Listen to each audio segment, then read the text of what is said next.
definitely an honor. But 41 years in the adult business, I mean, to do anything for 41 years is crazy in itself. I know you can't encompass it in like, a short amount of time, but what's it been like for you? My life, it's 41 years later. So, I mean, they say time goes fast, and it does, but it seems like a lifetime ago, so it's kind of crazy. Yeah. So how did you get started in the adult business? I read somewhere that I think you were a computer programmer. Is that right? Yeah, I started at the very beginnings of. I used to work on a Cobol 360, and that was like about as big as a wall, So I was going to say there couldn't have been a lot of computer programmers back then. No, there wasn't. I just had gotten into it and just decided that it wasn't for me, like, the wee hours and looking at pages and pages of dots and numbers and trying to figure out if there was a dot in the wrong place because it fucked everything up. So I just said, you know what, I think I'll be an outlaw instead. Yeah, that sounds awful. So how do you go from doing that to becoming to 41 years in the adult business? Yeah, well, I started out as a barmaid on Wall Street. And, I mean, there's a lot that happened before that, Then I was a barmaid on Wall Street. Then I was a go-go dancer. And then I dabbled in 42nd street walking, and that was fun for a while. And, I just did it when it was fun. After, I didn't let it, get to me. And then I got into the business. So I did kind of every variation, I guess, of being in the sex biz. Yeah.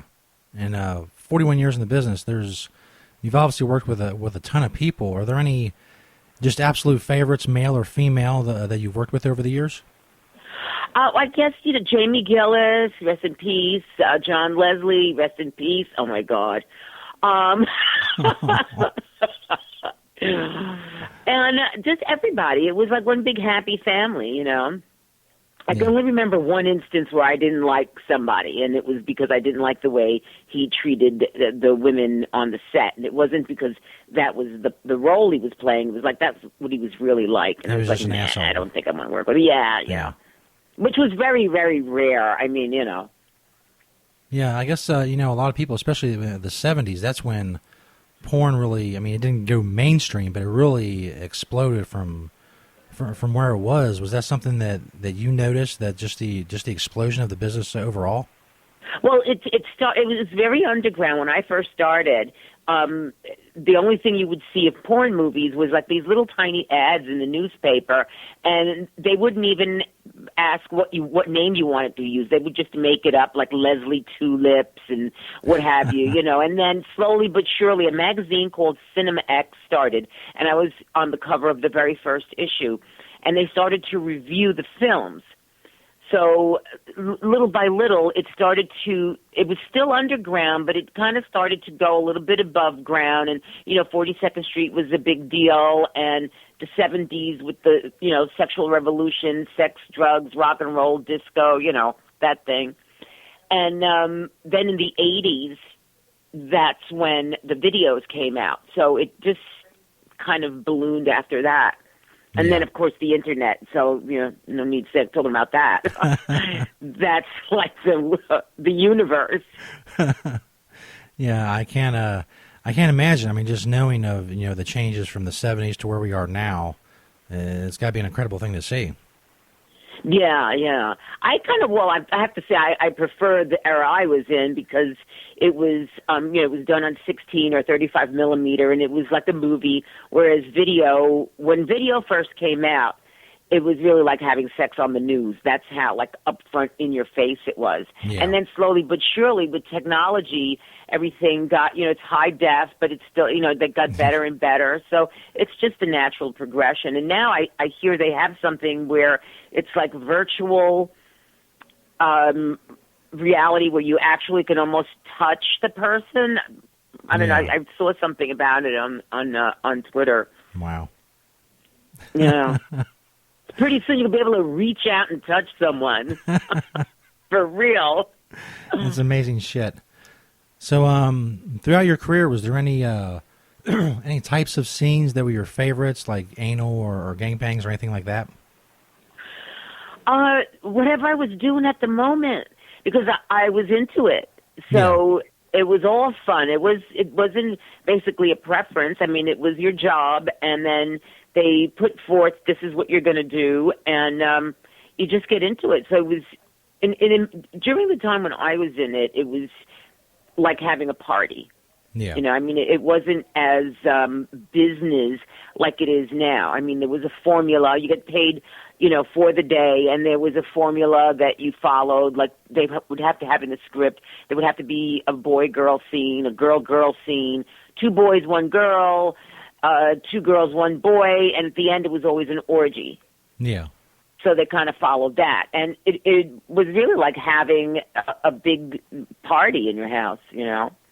Yeah, we've talked to quite a few of people in the adult industry, and I think it's amazing and interesting to see that, you know, what you see on screen obviously is the sex and all that, but there's so much business behind it, and there's so much machinery and moving parts, and, you know, just all kinds of people that, you know, that put everything together. It's amazing the difference between on screen and off screen. Yeah, well, now there's more of that. Now it's so much more business, more technologies involved. It's such a bigger business because of the internet, so there's many different aspects that they put out, whereas before, when I was in it, it was you did the movie and the movie came out, you know, like a month later or something. Now it's instant. Yeah. You know, you do it and it's out there. Yeah, it's definitely everywhere, that's for sure. Yeah. So did you find that being in the porn industry and being on set, did that affect your regular, quote-unquote, you know, home sex life? Not really, somewhat. I mean, you know, you were able to separate the two. Yeah. And, I mean, you still had, it wasn't what people thought, like just because you're a porn star that you just, you know, like swing from the chandeliers all day long. No, it's, you know, you do your job and it's fun to do it. Yeah, that's awesome. What are you doing? And you know, like when I did it, it wasn't like I was doing movies every day. Now, like in my whole career, I did about, and that's counting the little loops, you know, the little quarter slot things and the jerk-off booths, Yeah. about 120. That's counting those.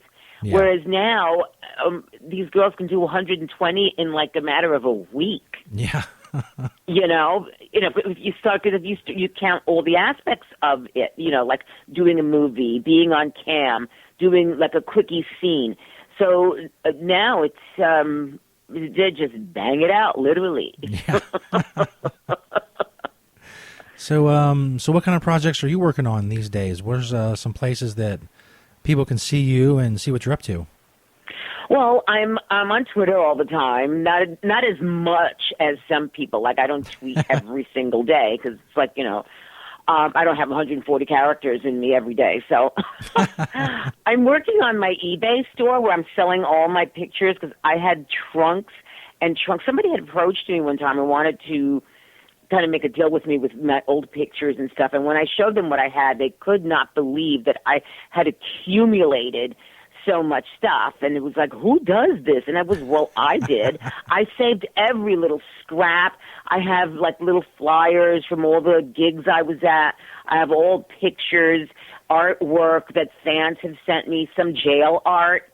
Wow. And like all this stuff. So I've put it up on eBay, and that's basically what I do now. And also, a movie's being done about 42nd Street in the 70s through my eyes.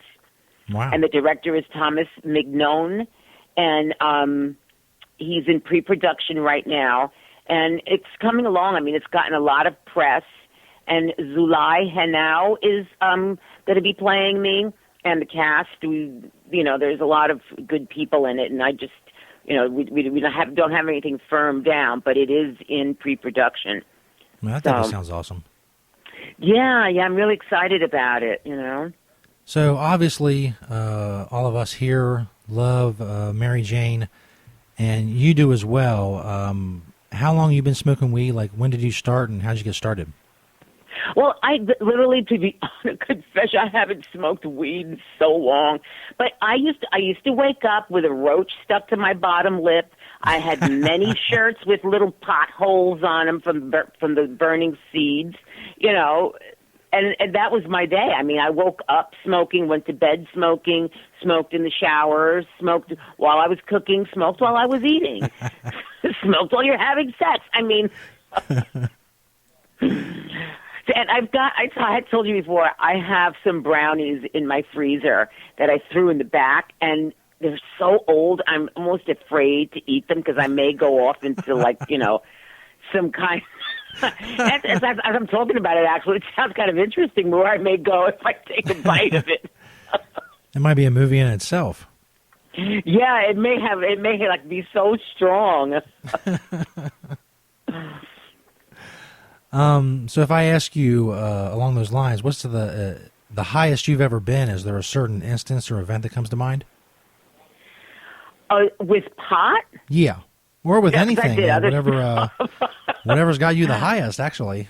If you want to tell the story. Well, who knows? I mean, if you're that high, are you really going to be able to tell?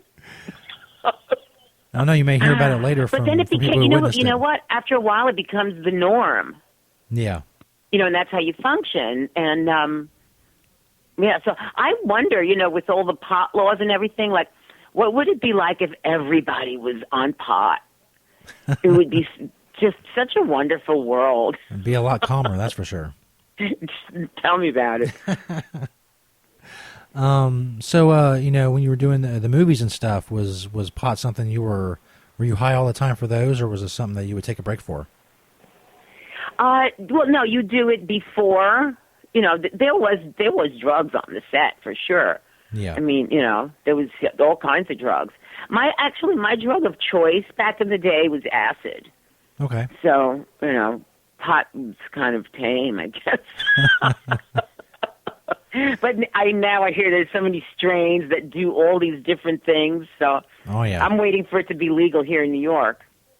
No, you never know. It's. I think it's moving faster than anybody thought it would. So Yeah, that's definitely good.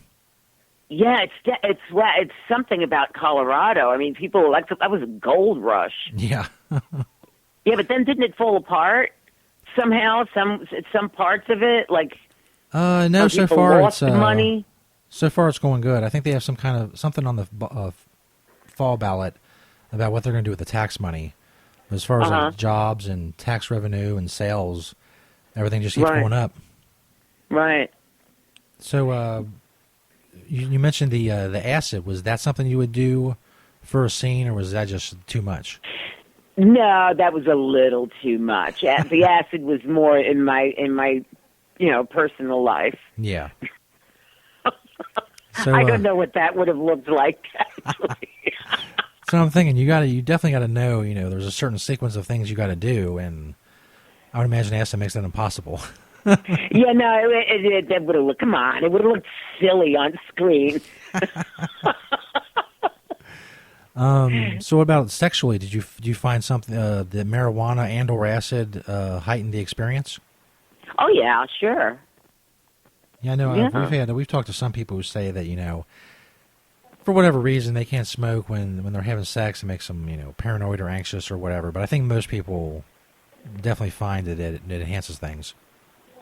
Yeah, well, it can do that. If you're not an experienced pot smoker, paranoia is the first thing that comes on, no? Yeah.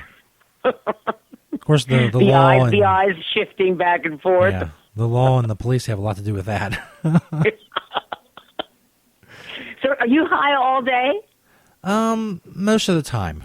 I mean, not, there's, the break, of course, with a while before bed, then sleeping, and then, I don't smoke as soon as I get up, but Yeah. I do it. I started out doing it for recreational reasons, but it's become more medical over the years, and, it's, and I definitely function well. It's, the more I smoke, the better the show does, and the better I'm doing. Yeah, no, I really was thinking about it. It's like, wow, if it becomes legal in New York, it would be nice to get some, because I have, like back issues, because I used to bodybuild, walk on heels, and all that stuff. So, and I know that there's different strains that help you with different things. So Absolutely. I thought about, well, I would really like to become accustomed to, having it every day if it's supposed to help you that much, and Yeah, still be, because I was able to function back then, for sure. Yeah, it's doing amazing things for a lot of people, and